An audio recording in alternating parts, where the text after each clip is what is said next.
আসসালামু আলাইকুম ভিউয়ার্স, আশা করি সবাই ভালো আছেন। আলহামদুলিল্লাহ আমিও ভালো আছি। এটা হলো সেই ঐতিহাসিক পাগলা মসজিদ, যেটা হলো কিশোরগঞ্জ জেলায় অবস্থিত।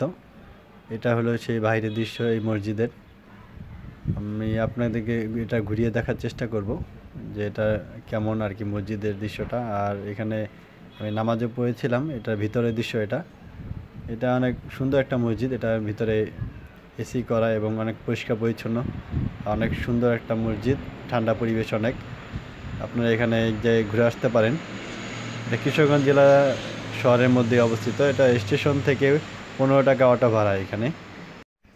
এটার পাশে ছোট ছোট অনেকগুলো ব্রিজ আছে, সামনে ঈদগাহ মাঠ। এটা হলো অনেক সুন্দর, এখানে অনেক মুসল্লি নামাজ পড়তে পারে। মেবি এটা ঈদের দিন পরে আর জুমার নামাজের সময় পড়ে, আর নর্মাল সময় ভিতরেই সবাই পড়ে আর কি। আমি আপনাদেরকে কিশোরগঞ্জ শহর ঘুরে আবার ঢাকা চলে আসার ট্রেনের ভিডিও দেখাবো। এটা হলো কিশোরগঞ্জ রেলওয়ে স্টেশন। আমি এখন কিশোরগঞ্জ এক্সপ্রেসে কিশোরগঞ্জ স্টেশন থেকে ঢাকা বিমানবন্দর যাব। এটা সঠিক সময় 4টার দিকে ছেড়ে দিয়েছে। এটা এখন কিশোরগঞ্জ স্টেশন চলে যাচ্ছে ছেড়ে।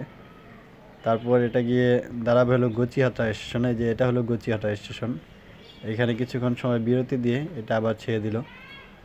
এটা অনেক সুন্দর একটা স্টেশন, গ্রামের পরিবেশ আর অনেক সুন্দর, ছিমছাম নিরিবিলি, অনেক মনোমুগ্ধকর একটা স্টেশন এটা। এই স্টেশনটা হলো কটিয়াদি উপজেলায় পড়েছে। এটা কটিয়াদি উপজেলায় 2টা স্টেশন, গচিয়াটা এবং মানিকখালী, 2টা স্টেশন পড়বে মেবি। তারপরে এটা যাবে সরারচর, বাজিতপুর হয়ে, কুলিয়ারচর হয়ে, ভৈরব হয়ে, তারপর ঢাকা যাবে। আমি আপনাদেরকে ঢাকা কিশোরগঞ্জ রুটের গ্রামের দৃশ্যগুলো আপনাদেরকে দেখানোর চেষ্টা করব, আপনারা সবাই দেখবেন দৃশ্যগুলো। এটা হলো ঘোড়াশাল রেলওয়ে ব্রিজ। এটা হলো শীতলক্ষ্যা নদীর উপর দিয়ে। আর এখানে হলো পাশাপাশি 3টা ব্রিজ আছে। 2টা হলো রেলের ব্রিজ, একটা দিয়ে হলো ট্রেন যায়, একটা দিয়ে আসে, আর আরেকটা হলো বাস যাওয়ার ব্রিজ। ওটা হলো আমার অপোজিট সাইডে। আমি এখন এই সাইড দিয়ে জানালার পাশে বসে আছি।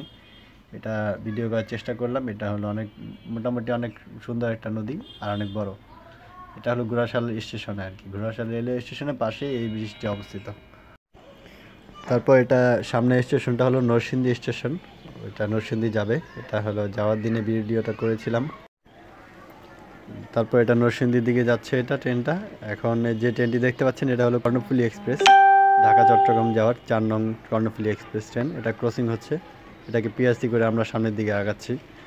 তো এটা হলো কিশোরগঞ্জের গ্রামের দৃশ্য। এটা হলো ধান ক্ষেত আছে। এটা হলো অনেক সুন্দর পরিবেশ। ট্রেনে গেলে অনেক সুন্দর সুন্দর দৃশ্য আপনি উপভোগ করতে পারবেন। ঢাকা কিশোরগঞ্জে অনেক সুন্দর সুন্দর দৃশ্য দেখা যায়, হাওড় দেখা যায়, ধান ক্ষেত দেখা যায়, অনেক কিছু দেখা যায়। আপনার ঢাকা কিশোরগঞ্জ জার্নি করলে 4 ঘন্টার মধ্যে যেতে পারবেন, 3.5 ঘন্টা লাগে। তো 3 থেকে 3.5 ঘন্টা লাগে। লেট করলে 4 ঘন্টার মধ্যে আপনারা পৌঁছাতে পারবেন, আবার দিনে গিয়ে আবার দিনে চলে আসতে পারবেন। কিশোরগঞ্জ অনেক সুন্দর একটি জেলা।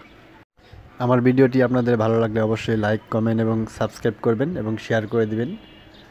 আমাকে সাপোর্ট করবেন সবাই।